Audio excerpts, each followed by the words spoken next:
اللهم صل على سيدنا محمد.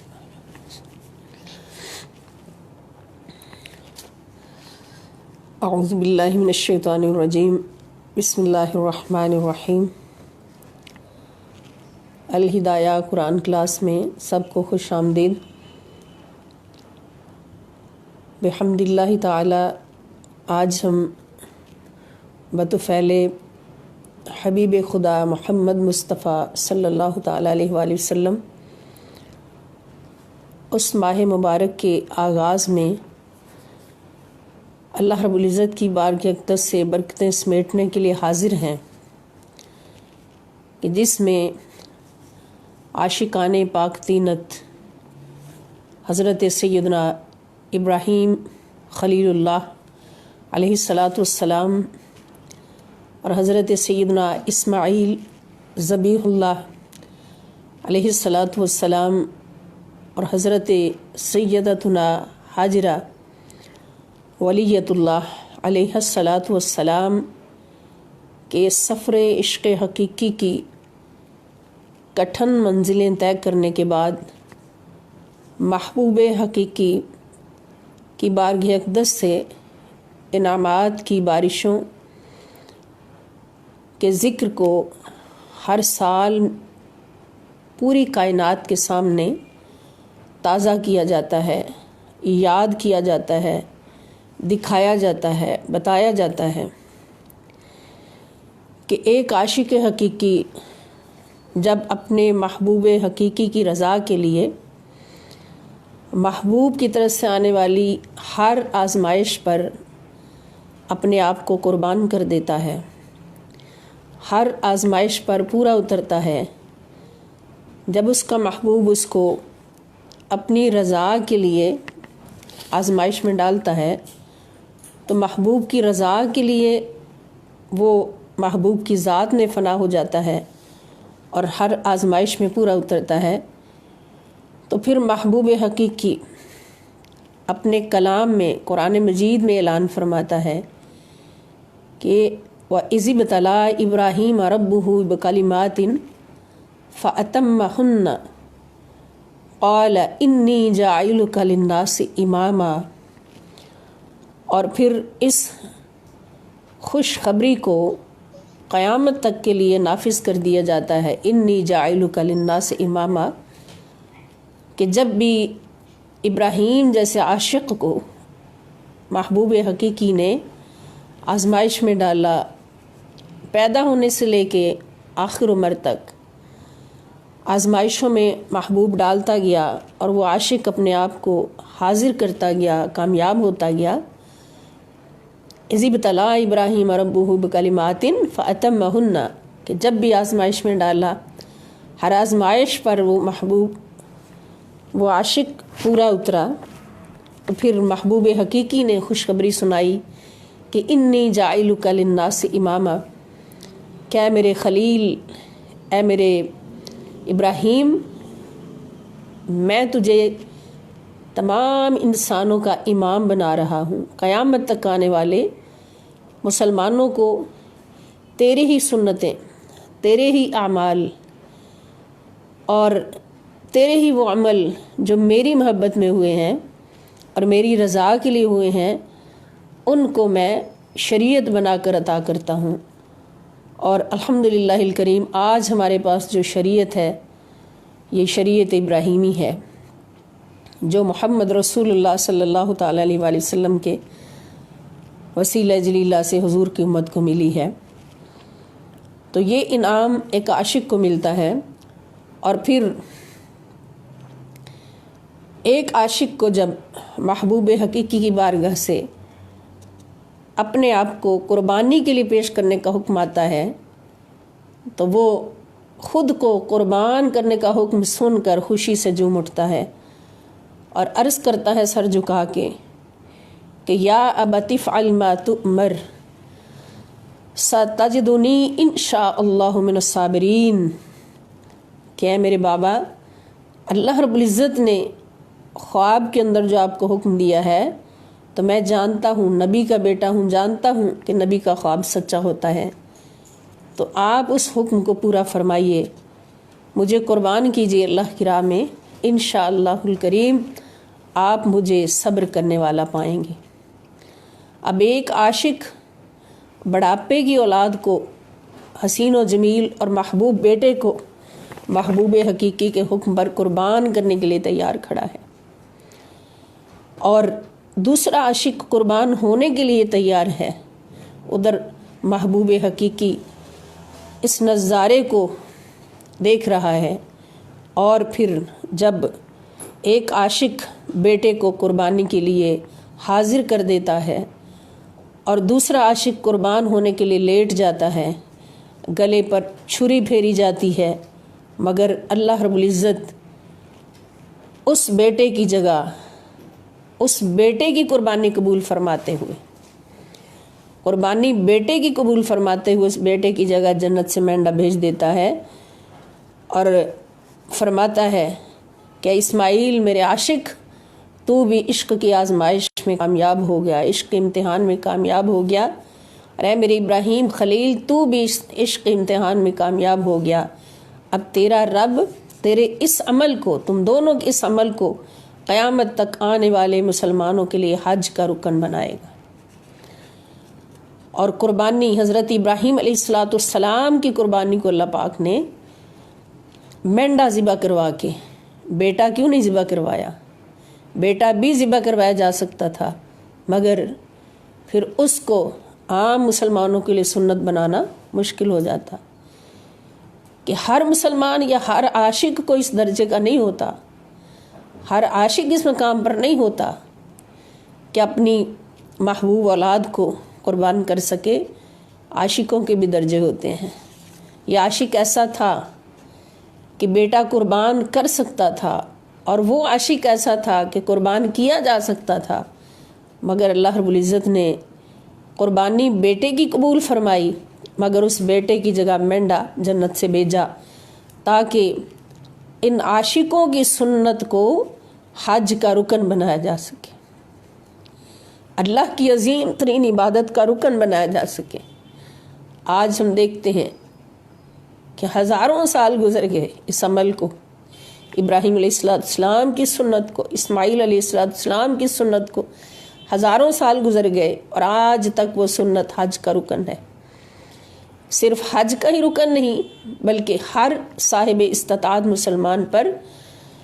قربانی فرض کر دی گئی۔ اور یہ سنت کس کی ہے؟ یہ سنت ان عاشقوں کی ہے۔ انی جاعلک للناس اماما کی خوشخبری ہے۔ اور بیٹا قربان کیوں نہیں ہونے دیا؟ یہ بھی ایک سوال آتا ہے۔ ایک حکمت تو یہ کہ اس قربانی کو پھر سنت نہیں بنایا جا سکتا تھا، فرض نہیں کیا جا سکتا تھا۔ ابراہیم علیہ السلام کی سنت میں حج میں فرض رکن نہیں بنایا جا سکتا تھا، ہر مسلمان پر فرض نہیں کیا جا سکتا تھا، کیونکہ ہر مسلمان تو اس کیٹیگری کا نہیں تھا کہ ابراہیم علیہ السلام کی شان کی طرح اپنے آپ کو پیش کر سکے۔ ایک حکمت تو یہ، اور دوسری حکمت جو ہمیں سمجھ آتی ہے کہ بیٹوں کی قربانی یہ وہ قربانی ہے کہ جو اپنی عظمت میں سب سے اعلیٰ ہے، اور یہ بیٹوں والی قربانی جتنی عظیم ہے اتنی ہی عظمت والی ہستی کے حصے میں وہ آنی تھی۔ وہ ہستی جو ہر جہت سے مالک کی بارگاہ میں سب سے اولا و اعلیٰ، سب سے بالا و اعلیٰ ہوتی، اور وہ ہستی کون؟ وہ ہستی محبوب خدا، تاجدار کائنات، اشرف الانبیاء، امام الانبیاء، محمد مصطفیٰ صلی اللہ تعالیٰ علیہ وآلہ وسلم کے حصہ میں آنا تھی۔ بیٹوں والی قربانی۔ علامہ اقبال اس حقیقت سے پردہ اٹھا گئے، بیان فرما گئے کہ رنگین و سادہ و حسین ہے داستان حرم، انتہا اس کی حسین، ابتدا ہے اسماعیل۔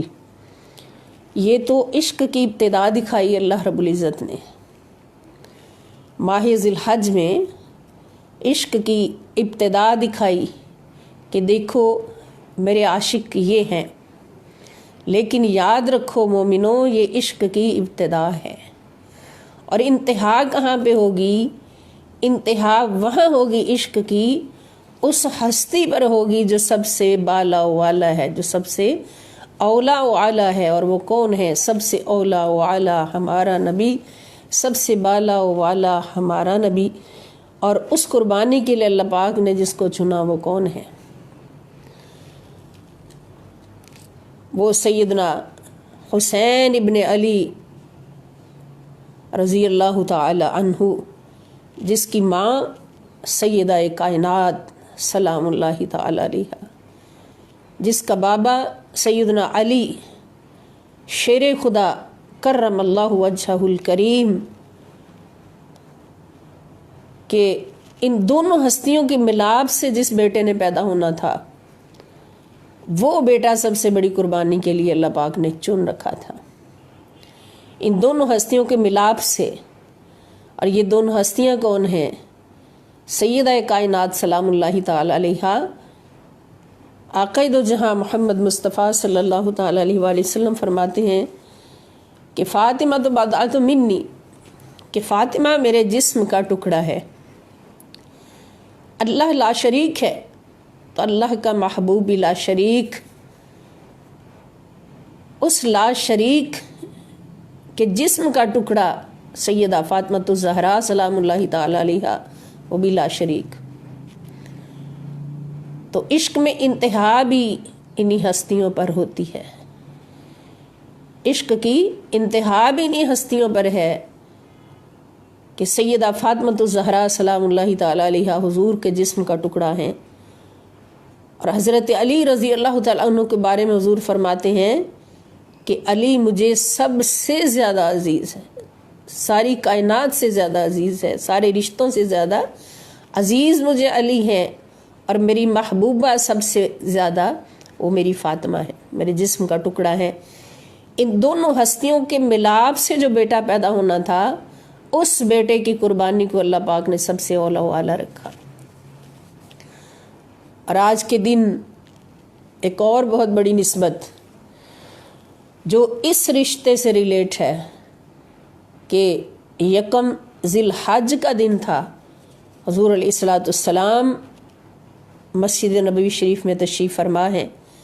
حضرت علی کرم اللہ وجہہ الکریم آپ کے پاس بیٹھے ہیں، تو حضور علیہ الصلوۃ والسلام حضرت علی سے فرما رہے ہیں، علی ابھی جبرائیل علیہ الصلوۃ والسلام میرے پاس آئے تھے اور مجھے ایک خوشخبری سنا کے گئے ہیں۔ وہ خوشخبری کیا ہے؟ کہ اللہ پاک نے میری بیٹی فاطمہ کا نکاح تمہارے ساتھ، اے علی، آپ کے ساتھ کر دیا ہے۔ مالا اعلیٰ پر حضرت سیدہ فاطمہ سیدہ کائنات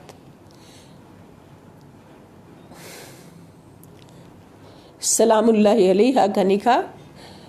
سیدنا علی کرم اللہ وجہہ الکریم کے ساتھ کر دیا ہے، اور اس نکاح میں 40,000 فرشتوں نے شرکت کی۔ اس عظمت کے برابر کون سی ماں آ سکتی، کون سا باپ آ سکتا ہے؟ مصطفیٰ کے بعد 40,000 فرشتوں نے شرکت کی ہے، اور اللہ تعالیٰ نے جنت کے درخت طوبا کو حکم دیا ہے کہ وہ یاقوت اور موتی نچھاور کرے۔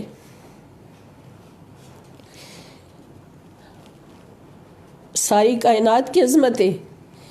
جس نکاح پر نچھاور ہو رہی ہیں، اس نکاح کے نتیجے میں جو پیدا ہونے والا ہے وہ سب سے بڑا، وہ قربان ہونے والا بیٹا ہے اللہ کی بارگاہ میں۔ اللہ کی بارگاہ میں عشق کی انتہا وہ ہے۔ طوبا نے حکم کی تعمیل کی، جنت کی حوروں نے ان لال و جواہرات سے اپنے طبق بھر لیے، اور انہیں قیامت تک ایک دوسری کو ہدیہ دیتی رہیں گی۔ یہ نکاح سیدہ فاطمہ اور نکاح سیدنا علی کرم اللہ وجہہ الکریم ہے۔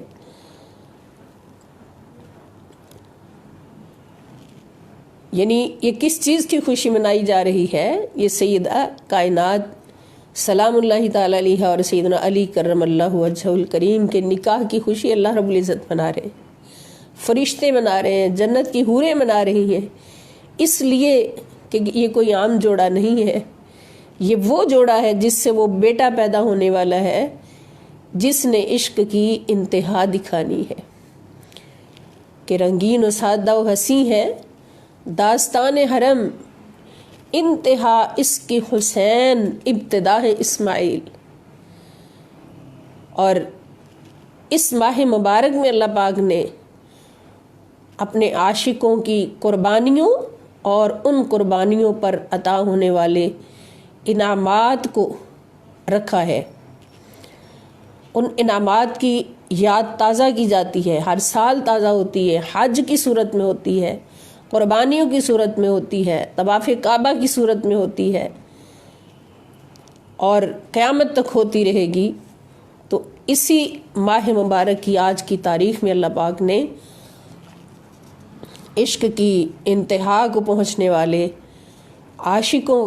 کے نکاح کو بھی آج کے دن رکھا۔ تو آج ہماری خوش قسمتی ہے کہ ہم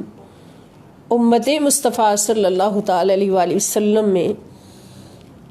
ہوتے ہوئے ان خوش نصیبوں میں شامل ہیں کہ جو ان نسبتوں کو کروڑوں برکتیں سمجھ کر ان نسبتوں کی صدقے سے اپنی جولیاں بھرتے ہیں۔ اور پھر تیسری عاشقہ حضرت سیدہ ہاجرہ رضی اللہ تعالی عنہا، ان کی یاد بھی تازہ ہوتی ہے اس ماہ مبارک میں، ان پر جو اللہ پاک نے انعامات فرمائے، وہ جب اپنے مالک حقیقی، محبوب حقیقی کے عشق میں کامیاب ہوتی ہیں تو ان کا مقام کیا ہو جاتا ہے کہ صفا اور مروہ کے چکر لگاتی ہیں اپنے چھوٹے سے معصوم شہزادے کی پیاس بجھانے کے لیے پانی کی تلاش میں، مگر چونکہ وہ اس مقام پر ہیں کہ ان کا ہر لمحہ، ہر سانس محبوب حقیقی پر نثار ہے، محبوب حقیقی کی رضاؤں کے لیے ان کی زندگی چل رہی ہے، اور اللہ رب العزت کی رضا میں رہتے ہوئے وہ ہر قربانی، ہر آزمائش کو قبول فرما رہی ہیں۔ جب ابراہیم علیہ السلام ان کو بے آب و گیاہ میدان میں چھوڑ جاتے ہیں، ریگستان میں چھوڑ جاتے ہیں، جہاں نہ پانی ہے، نہ کوئی درخت ہے، نہ کھانے کی چیز ہے، تو صرف اتنا پوچھتی ہیں کہ کیا یہ اللہ کا حکم ہے؟ تو ابراہیم علیہ السلام فرماتے ہیں ہاں ہاجرہ، یہ اللہ کا حکم ہے کہ میں تم دونوں کو یہاں سے چھوڑ کے چلا جاؤں۔ تو آپ نے سر جھکا دیا، عرض کرنے لگی اگر میرے خدا کا حکم ہے تو مجھے کوئی ڈر نہیں، جو ہمیں یہاں بٹھا رہا ہے وہی ہماری حفاظت کرے گا، اس کی خاطر سب کچھ قربان ہے۔ تو اس کا صلہ کیا ملا کہ ابراہیم علیہ السلام جب چھوڑ کر چلے گئے تو اسماعیل علیہ السلام نے پیاس کی وجہ سے جب زمین پر ایڑیاں رگڑیں تو ان ایڑیوں سے رگڑنے سے، اسماعیل اسلام کی ایڑیوں کی نسبت سے اللہ پاک نے وہ چشمہ جاری کر دیا جو قیامت تک کے لیے پوری دنیا کے مسلمانوں کو پانی پلا رہا ہے۔ آب زمزم جاری کر دیا، چشمہ زمزم جاری کر دیا، اور اس پورے علاقے میں زمین سے پانی نہیں نکلتا، فقط حرم شریف کے اندر جو اسماعیل علیہ السلام کی ایڑیوں کی نسبت سے جاری ہونے والا چشمہ وہ پانی دے رہا ہے، اور پانی صرف حرمین شریفین کو نہیں، پوری دنیا کے مسلمان اس پانی سے سیراب ہو رہے ہیں اور شفائیں پا رہے ہیں۔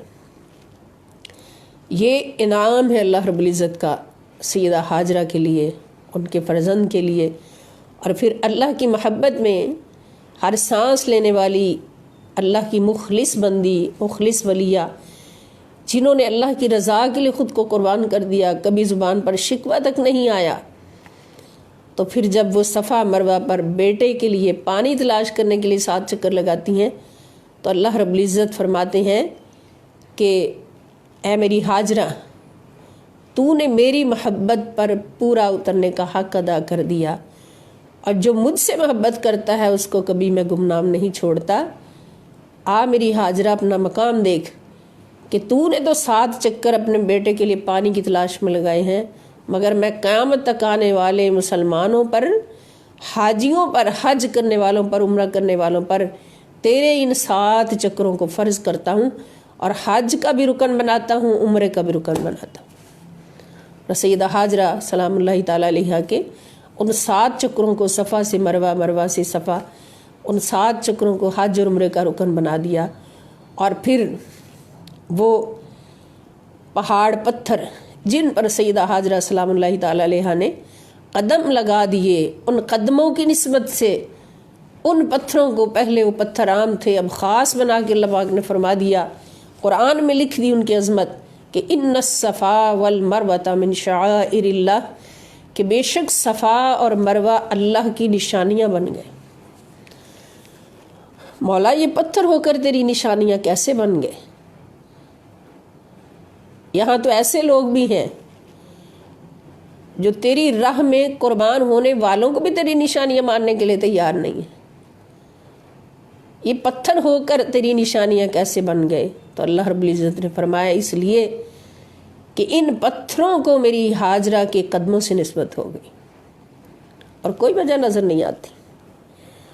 ان الصفا والمروہ من شعائر اللہ، کہ سیدہ حاجرہ سلام اللہ تعالیٰ علیہ کے قدم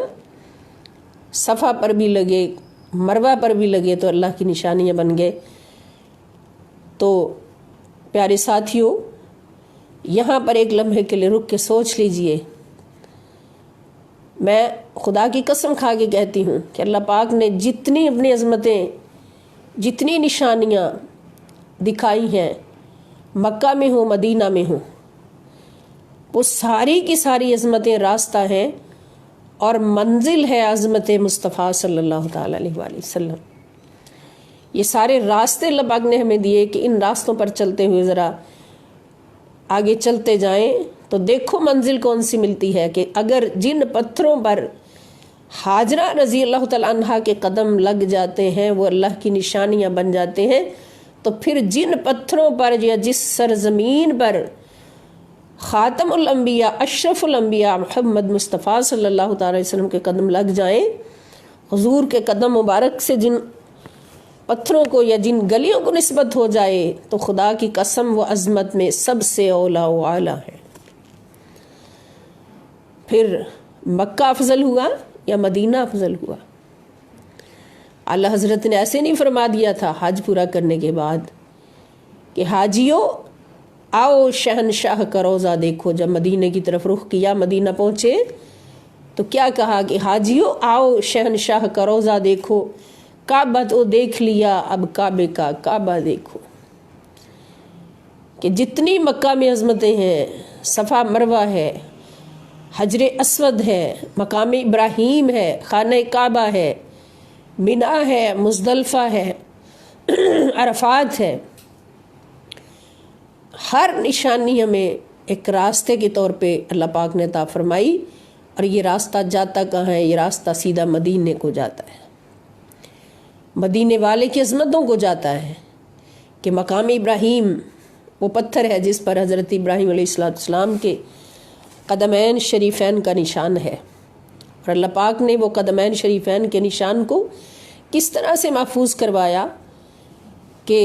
اس پتھر کو حکم دے دیا کہ وَاتَّخِذُوا مِن مَقَامِ إِبْرَاهِيمَ مُصَلًّى، کہ اس پتھر کو مقام ابراہیم کا نام دے کر خانہ کعبہ کے سامنے نصب کروا دیا، اور فرما رہا کہ قیامت تک آنے والے مسلمانوں، حج کرنا ہو، عمرہ کرنا ہو، جب تک مقام ابراہیم کے سامنے آ کر 2 نفل ادا نہ کیے تو تمہارا حج بھی پورا نہیں، عمرہ بھی پورا نہیں۔ حکم دے دیا کہ وَاتَّخِذُوا مِن مَقَامِ إِبْرَاهِيمَ مُصَلًّى، وہ ہے ایک پتھر،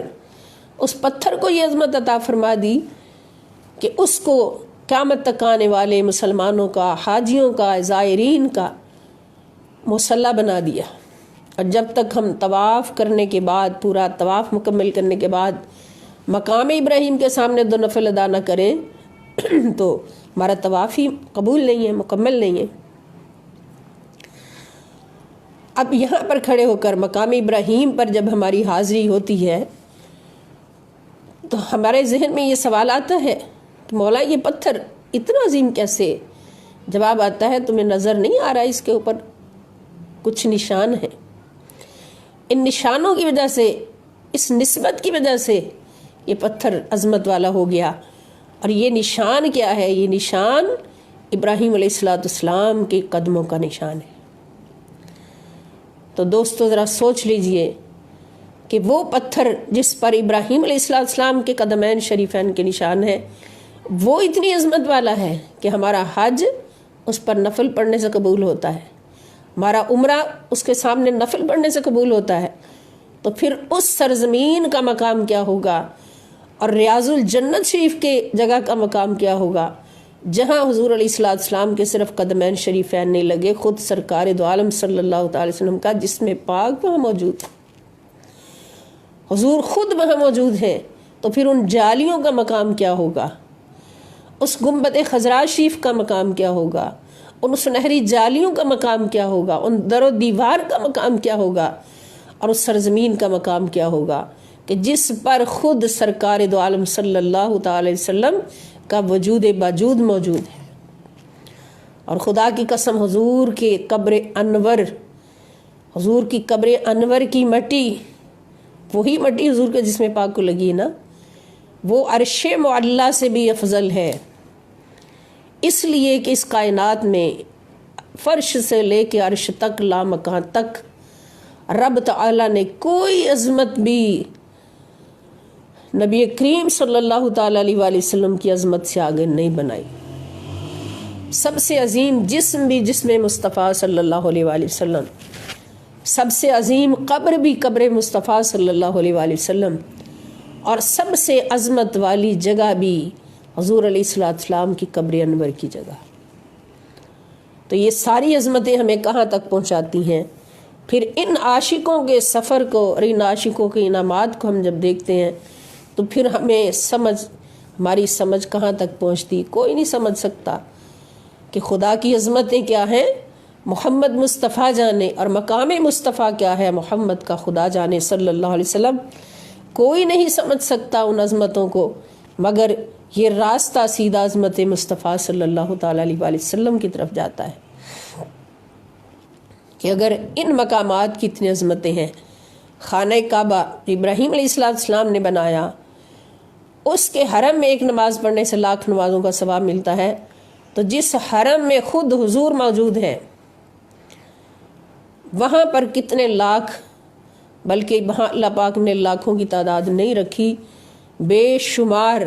اللہ کی بارگاہ سے ایک نماز پڑھنے کا ثواب بے شمار گنا۔ یہ ہمارا ایمان ہے کہ خانہ کعبہ ابراہیم علیہ السلام نے بنایا، اور ابراہیم کے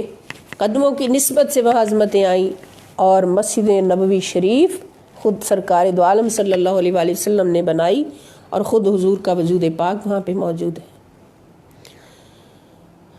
ہم وہاں پہ حاضر تھے تو کسی درس دینے والی نے کہا کہ اب تم لوگوں نے ریاض الجنت میں حاضری دینی ہے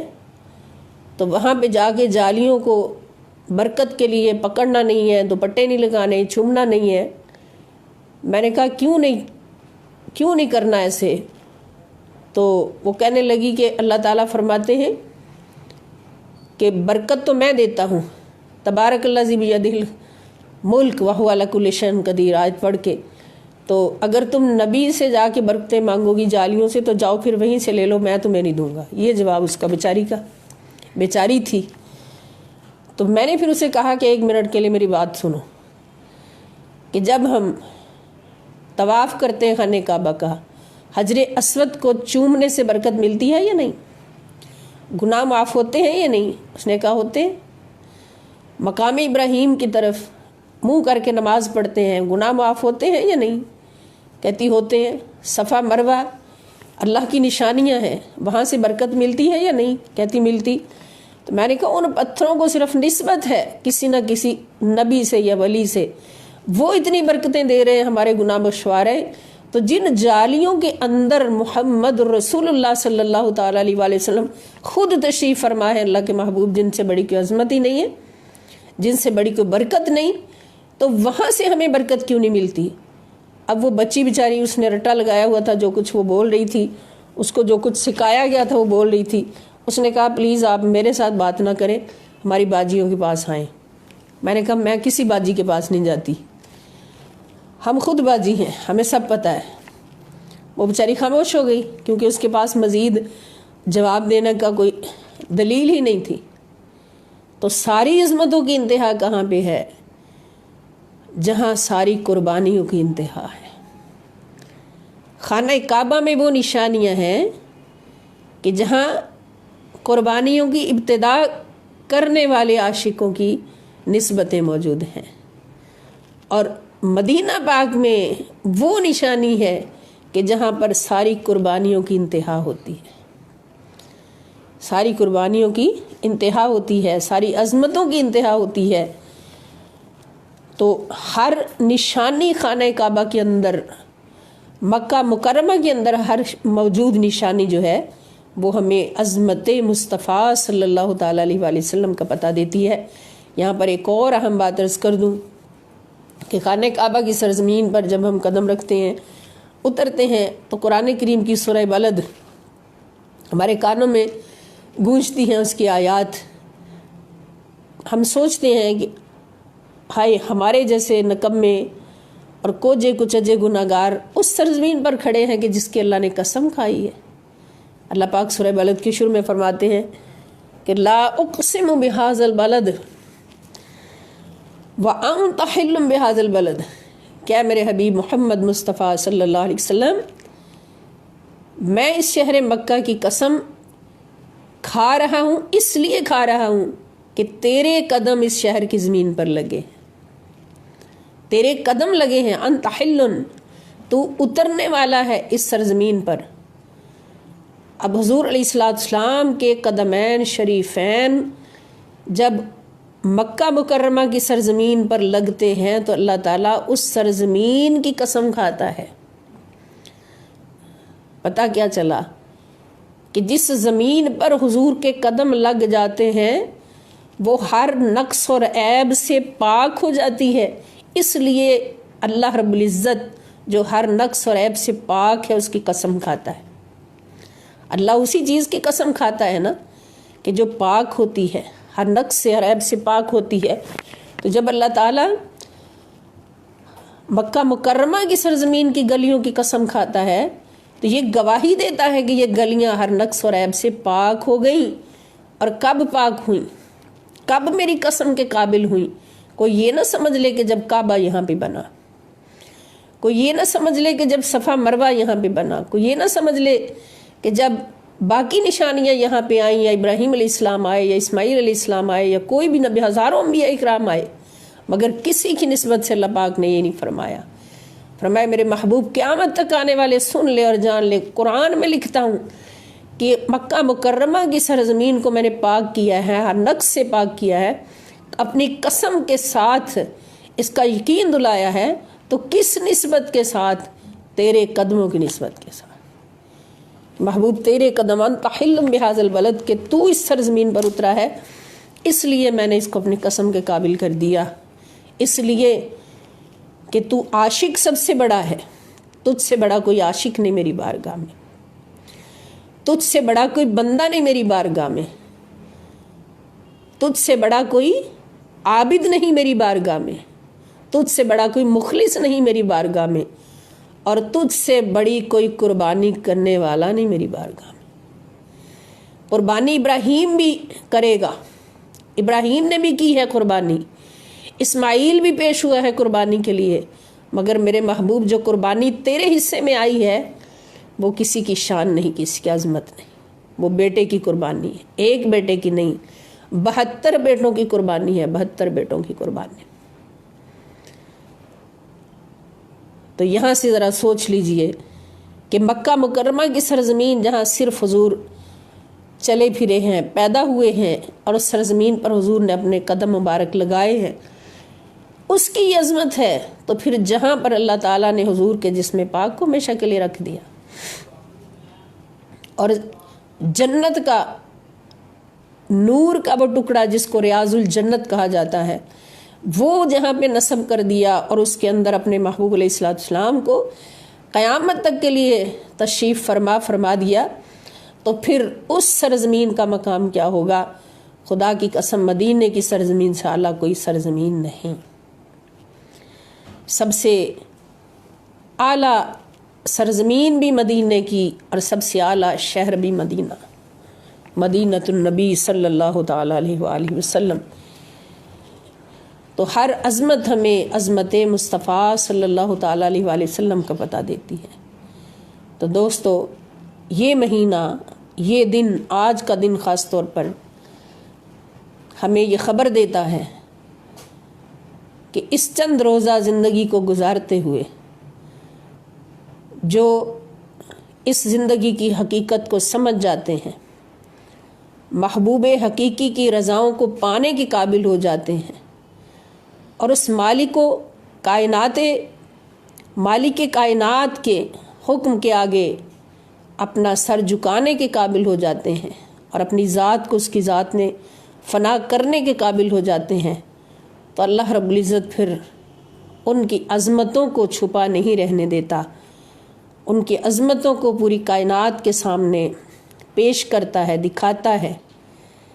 کہ یہ 4 دن کی زندگی، اس کو اگر میری رضا میں گزار لیا، میرے عشق میں گزار لیا، میری چاہت میں گزار لیا، تو پھر تم بھی میری چاہت بن جاؤ گے۔ جو خدا کو اپنی چاہت بنا لیتا ہے تو خدا کی قسم وہ مالک ہو کر اس بندے کو اپنی چاہت بنا لیتا ہے، اور جس کو وہ اپنی چاہت بنا لیتا ہے پھر وہ فرماتا ہے کہ میں اس کو تنہا نہیں چھوڑتا، میں اس کو پوری کائنات کی چاہت بنا دیتا ہوں۔ جبرائیل کو بلاتا ہوں اور فرماتا ہوں جبرائیل فلاں بندہ میرا محبوب ہو گیا ہے، تو بھی اس سے محبت کر۔ پھر جبرائیل اس سے محبت کرتے ہیں، پھر فرماتا ہے جبرائیل سارے فرشتوں میں منادی کر دو کہ فلاں بندہ خدا کا محبوب ہو گیا ہے، سارے فرشتے بھی اس سے محبت کریں۔ پھر سارے فرشتے بھی اس سے محبت کرتے ہیں۔ پھر اللہ پاک فرماتے جبرائیل ابھی بھی کام پورا نہیں ہوا، اب تم زمین پر اتر جاؤ اور زمین کی ساری مخلوقات کے دلوں میں اس بندے کی محبت ڈال کر آؤ میرے حکم سے۔ پھر سارے انسانوں کے دلوں میں اور ساری مخلوقات کے دلوں میں اس بندے کی محبت اللہ پاک اپنے حکم سے ڈلواتے ہیں، اور پھر سارے انسان بن دیکھے اس محبوب سے پیار کرنے لگتے ہیں۔ اور یہ کوئی کسی سے ڈکی چھپی بات نہیں کہ ہزاروں سال گزر گئے، سینکڑوں سال گزر گئے اللہ کے محبوبوں کو گزرے ہوئے، اور آج وہ ہمارے دلوں میں اس طرح سے زندہ ہیں جیسے ہم نے اپنی آنکھوں سے انہیں دیکھا ہے، جیسے ہم نے ان کو اپنے کانوں سے سنا ہے، جیسے ہم نے انہیں محسوس کیا ہے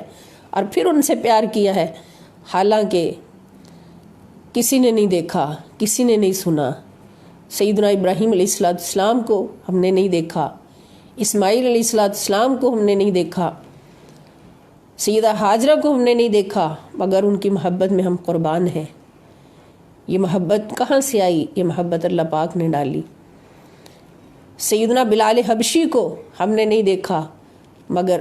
ہمارے جسم میں جو خون ہے اس خون کا ایک ایک قطرہ ہم سیدنا بلال حبشی رضی اللہ تعالیٰ عنہ جو حضور کے در کے غلام ہیں ان کی عظمت پر قربان کرنے کے لیے تیار ہیں۔ اور یہ کس چیز کا نتیجہ ہے کہ یہ محبتیں اللہ رب العزت نے دلوں میں ڈالی۔ تو یہ عاشقوں کا عشق ہمیں پیغام دیتا ہے کہ آؤ اپنی زندگیوں کو قیمتی بنا لو، ان لمحات کو قیمتی بنا لو، اور قیمتی اسی صورت میں بنیں گی کہ اپنے رب کو اپنی چاہت کر لو، اپنے خدا کو اپنی چاہت بنا لو، اپنے مصطفیٰ صلی اللہ علیہ وسلم کو اپنی چاہت بنا لو، باقی ساری چاہتیں چھوڑ دو۔ جب خدا تمہاری چاہت بن جائے، مصطفیٰ تمہاری چاہت بن جائے، تو پھر تم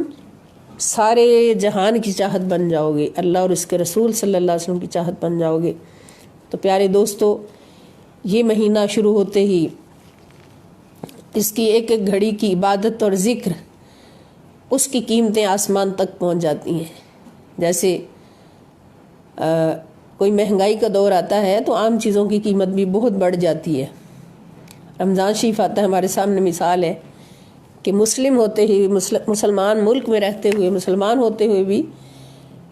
چیزوں کی قیمتیں اتنی بڑھا دیتے ہیں، حالانکہ اس مہینے میں تو نیکیوں کی قیمتیں بڑھتی ہیں. تو یہ ماہ ذی الحج، اس کے پہلے 10 دن خاص طور پر عبادات جتنی زیادہ کریں گے، جتنے زیادہ اذکار کریں گے، اللہ رب العزت کو خوش کریں گے، اللہ کے بندوں کو خوش کریں گے، تو ان اعمال کی قیمتیں بہت زیادہ ہوں گی، بہت بڑا اجر ہوگا. جو روزہ رکھ سکتے ہیں 10 دنوں میں، 9 دن میں روزے رکھیں، جو عبادات کر سکتے ہیں، جو بھی اذکار، عبادات اور